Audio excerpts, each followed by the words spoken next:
Hi folks, this is going to be a little bit of a different setup than what we usually have. I'm having to record on my phone because I'm going to be doing a demonstration for you during this lab. And what we're going to be doing is lab number 3. Some of it I'm going to record, some of it I'm going to have to pause the video and do because I'm here by myself and I can't do everything on my own. But I am going to walk you through this heart as a pump exercise. And I apologize now if it starts to get kind of blurry or makes you motion sick as I'm moving back and forth, but I do want to make sure that you get everything out of this lab that you can. Now, the first part of this lab is for you to kind of read, and it introduces just what this pump actually is. It represents a heart, and it talks about the setup. And some of the terms that you're going to see in this lab, depending on how far you are in lecture right now, you may already be familiar with. Now over here, I want to walk you through how I calculated everything. And here where it says in figure 3, the volumes in the metering tube, it's talking about this figure, the volumes in the metering tubes are shown before 0 milliliters are in the tube, and after 60 seconds, 200 milliliters are in the tube. Well, 60 seconds, that's a minute. This shows that we moved 200 milliliters in a minute. Well, 200 milliliters per minute sounds like a cardiac output. That's what it is. That's the cardiac output. Now it also says if there are 10 pumping cycles in 60 seconds, well, 10 beats per minute sounds like a heart rate. And that's what that is. Heart rate of 10 beats per minute. It wants to know what is the stroke volume. Well, remember, heart rate times stroke volume is cardiac output, but it wants to know what stroke volume is. So to get stroke volume by itself, we divide by heart rate. That gets rid of heart rate. But anything I do to this side of the equation, I have to do the same thing over here. So I divide cardiac output by heart rate. That means that if I need to know what stroke volume is and I have heart rate and cardiac output, then the equation is stroke volume is equal to cardiac output divided by heart rate. Now, you do need to know the equations and how to manipulate them for lab, so make sure to understand that. Now, using this setup, the cardiac output was 200 milliliters, the heart rate was 10 beats per minute, so 200 divided by 10 is 20, and we can't just have naked numbers, we have to use our units with that, and for stroke volume of 20, we could either say milliliters per beat if it's wanting an average stroke volume, which is what this is, or in a minute we'll see we could just say milliliters if it's asking for a single stroke volume. But here it's wanting to know the stroke volume over the period of a minute. So the stroke volume is 20 milliliters per beat. Now it talks about end diastolic volume and end systolic volume, which we talked about in lecture. And it gives us some new values. End diastolic volume is 100. End systolic volume is 60. Remember, if we wanted to find out stroke volume, EDV minus ESV is another way to calculate stroke volume. So 100 milliliters minus 60 milliliters is 40 milliliters. So here it's asking for a single stroke volume. That's why we just have milliliters instead of milliliters per beat. Now down here it talks about ejection fraction, which is more of a lab topic. We don't talk about this much in lecture. And ejection fraction, even though it says fraction, it is expressed as a percentage. Don't ask why. And ejection fraction is stroke volume divided by EDV. Get that first. And then whatever that is, multiply it by 100. So it gives us up here to say using these values, stroke volume was 40, EDV was 100. Calculate that and then multiply that by 100. It will not always work out so neat. Here, that's just 40%. Normally, EDV is not 100. This just happened to work out really nice and clean. Okay, so this page up here, it just tells us if we were in person, we would break up into groups and have these different jobs within the group. Obviously, we're not able to do that right now. Down here, I did kind of a practice run of this. I'll show you what I did. It tells us empty the metering tube, that part right there that has the numbers on it. Empty the metering tube, squeeze the pumping bulb until it's totally closed and keep it squeezed. And then how much fluid was pumped with one squeeze. In my trial run, it was 6. It changes every time. So let's just see. I'm going to take this bulb, and when I squeeze it, it's going to push blood into that tube. So let's see what happens. That was a big squeeze. That brought us up to, it looks like 18 or 19 milliliters. So significantly different than this. This was done on a different pump, and different pumps move different amounts of fluid. So here I have 6. What would this volume ejected from the heart be called? Well, it was one pump. So the blood ejected in one pump, remember, that's what stroke volume is. Over here, this is our first real test. It tells us, beginning with your first pump at 5 seconds past the top of the minute, how many cycles will be completed in 1 minute? So basically, it's every 5 seconds, I'm going to squeeze this pump.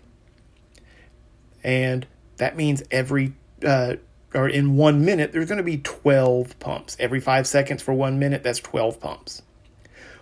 What is the pumping rate, which really is the heart rate that you will maintain? Well, 12 beats per minute. So I'm going to simulate 12 beats per minute using this. And what I'm going to do, I won't be able to record it. I'll show you kind of a simulation here in just a minute, but I don't have enough hands to do everything that I need to do. I'm going to pump, write down the volume in the tube, pump again, write down the next volume in the tube, pump again, write down the next volume in the tube, and I'm going to do this for all 12 pumps. You could see that I've done it previously here. I've erased it so that I can, completely do this from scratch with you guys. But I'm going to fill this out as I do it, but I'm not going to record the whole thing. But I want to give you an idea of what it looks like. First, I'm going to let all this liquid out of the tube so that I can start from scratch. And now I've let all the liquid out. I want to go back over here and show you something. Metering tube, at the start, it says 4 milliliters. That's because when I empty this tube, it's not empty. You can see there's some liquid in there. There's 4 milliliters of liquid in there when it is completely empty. So when I take that first pump, I have to take that into account. But this is what it's going to look like. Every 5 seconds, and I've got my timer going over here. Every 5 seconds, I'm going to squeeze, and it's going to move some liquid.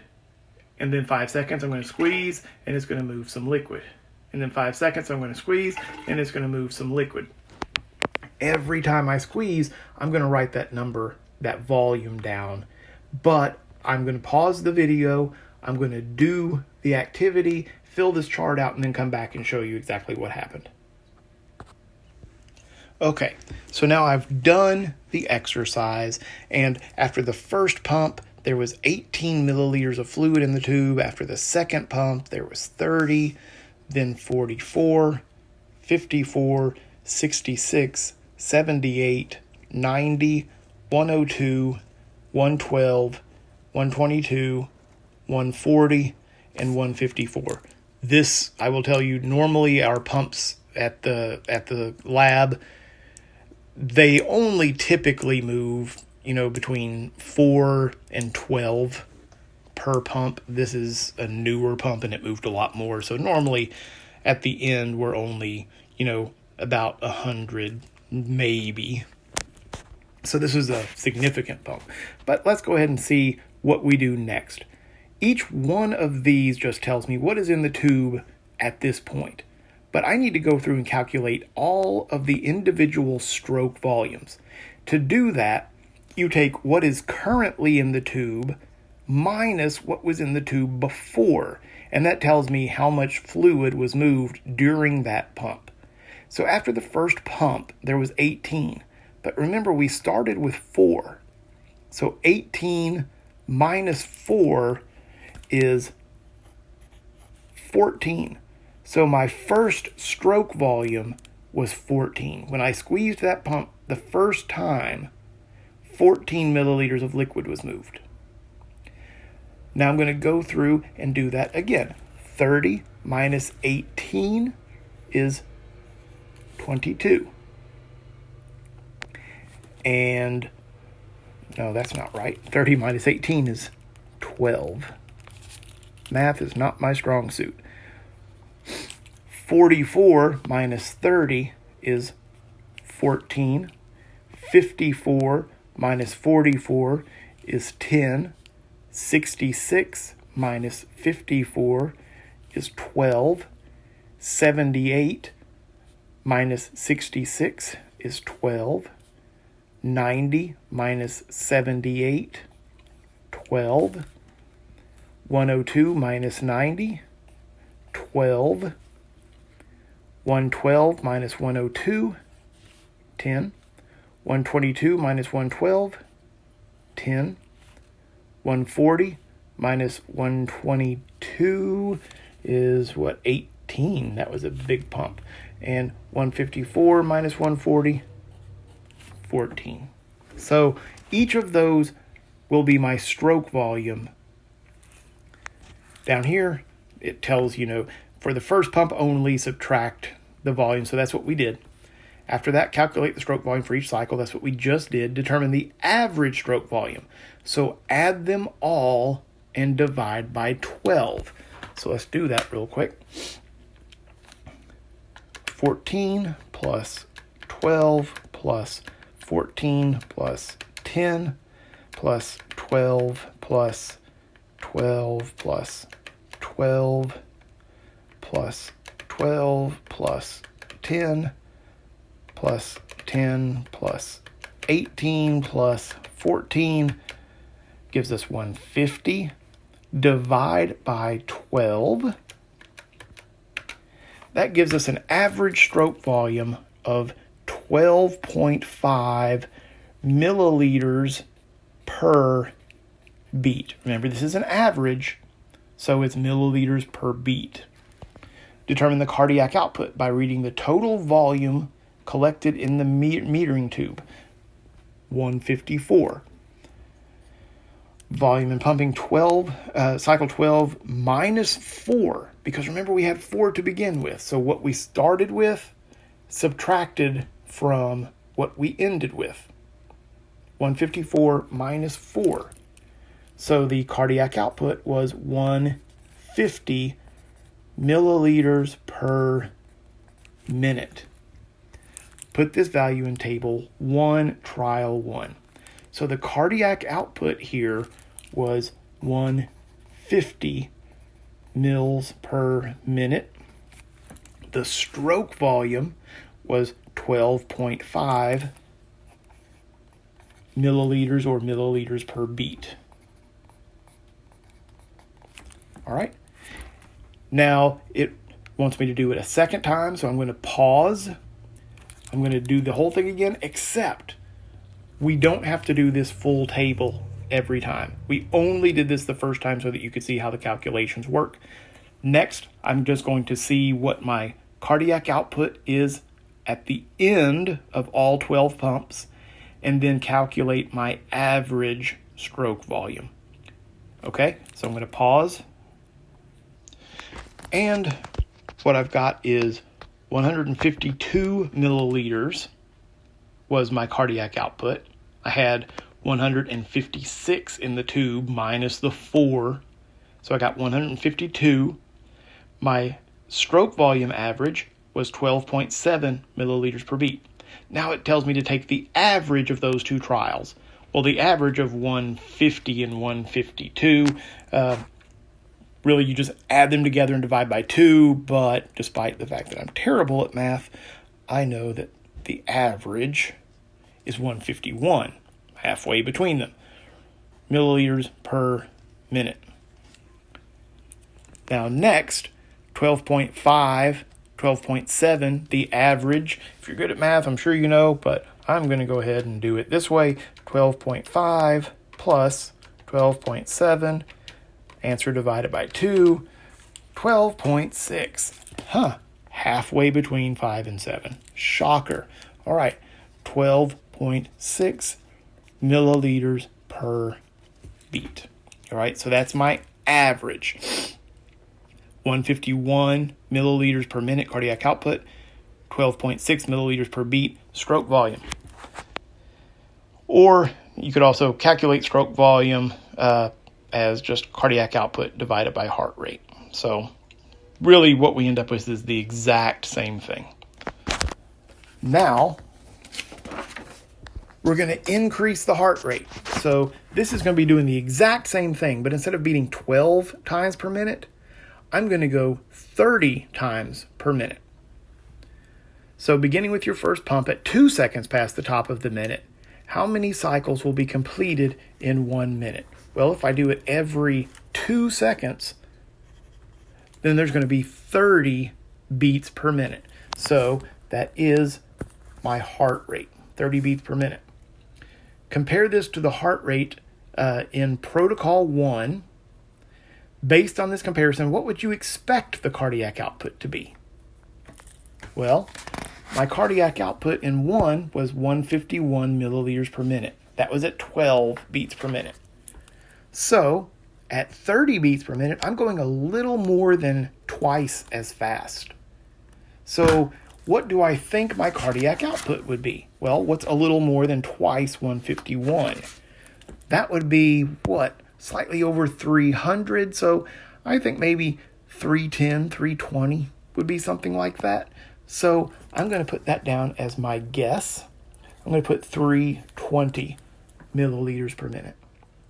So empty the metering tube, operate the pump as before, this time pumping every 2 seconds. But the pump doesn't hold that much. Even when it's completely full, the pump only holds 250, and there's not 250 milliliters of liquid between here and in the little tube, or the little hollow part there. So there's not that much liquid. So instead what we're going to do is I'm going to do this for 15 seconds. And then double whatever, I'm sorry, for 30 seconds, my bad. For 30 seconds and then double whatever it is to get my cardiac output. So I'm going to go ahead and do this twice and fill out this table here, and then I'll unpause and come back and show you what I ended up with. Okay, so now I've done both trials. Let's see, the first time I had 332 milliliters was my cardiac output, milliliters per minute. Now, remember, I only did it for 30 seconds and then doubled it, so it wasn't 332 in the tube. That wouldn't have fit.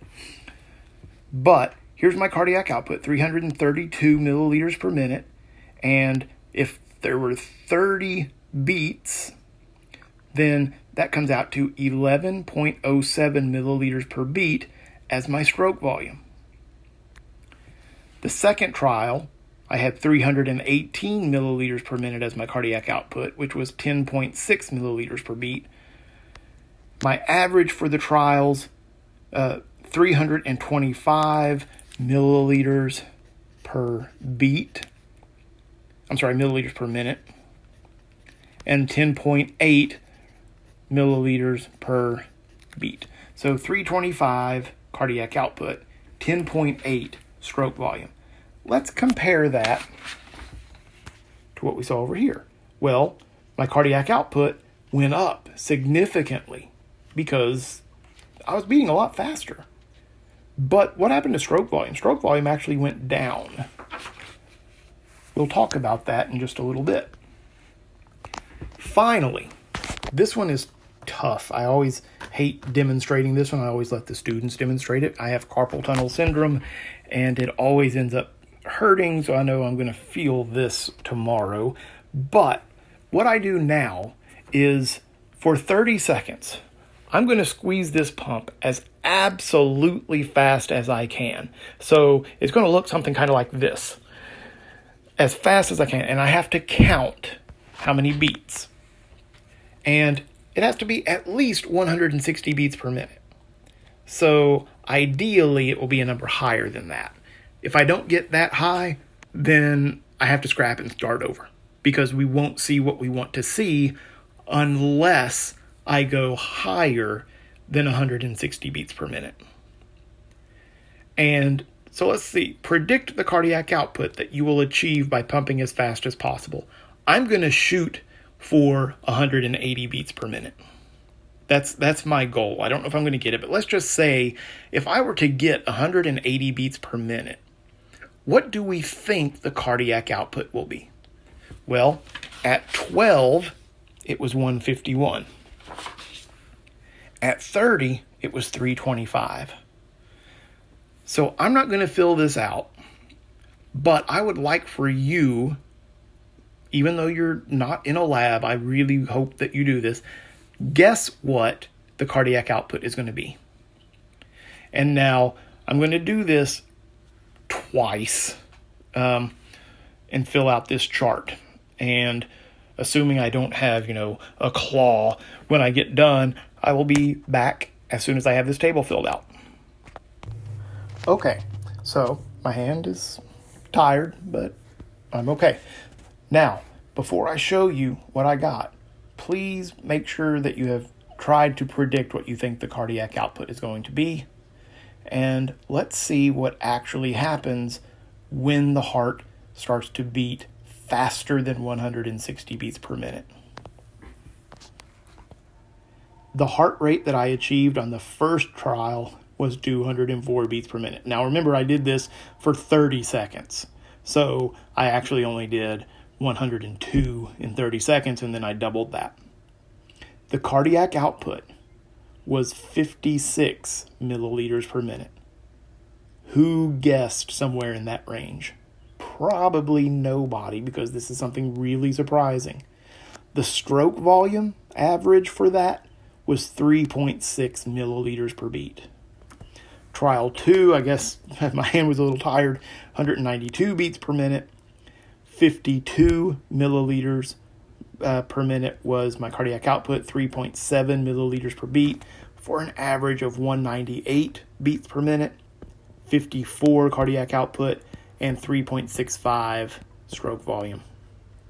So what happened? Why, if it was 151 and 12.6 at a heart rate of 12, well, if I more than doubled the heart rate, look what happened to cardiac output. It went up a lot.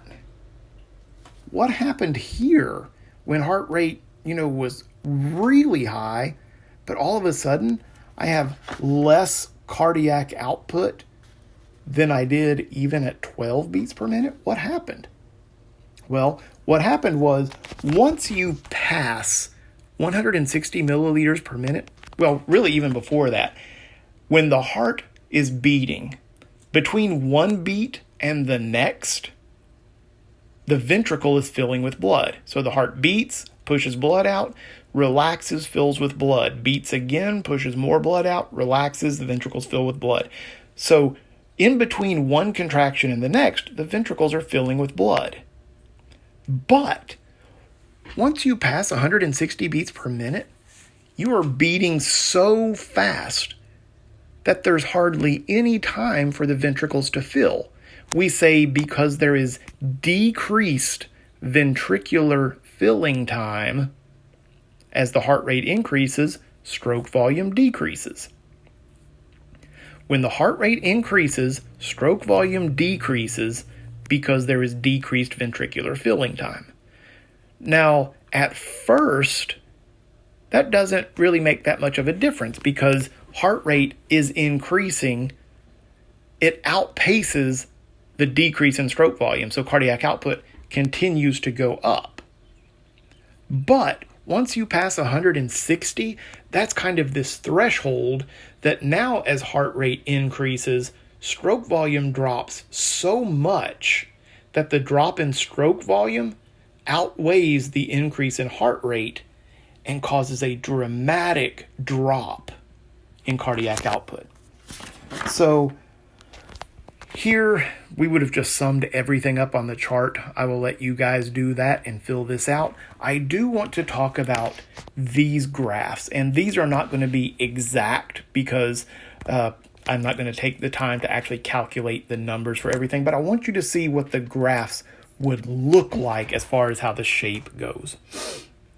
Now, the top is saying stroke volume versus heart rate. As we increase heart rate, what does that do to stroke volume? Well, as we increase from 12 to 30, it's going to slightly decline. It's going to slightly decline. And it's going to drop. But when we actually, let me, so that it shows really more like it. When we were very fast, remember it was a lot. So really our graph would look like that.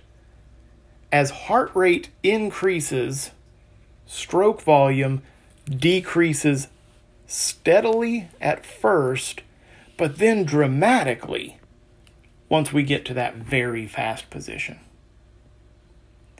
Cardiac output, though, which is what we're measuring down here, as heart rate increases, what does cardiac output do? Well, from 12 to 30, as heart rate increases, cardiac output increases. But once we get to very fast, it's really going to drop. Now, these numbers aren't exact. This is just to show you what the shape of the graph should be.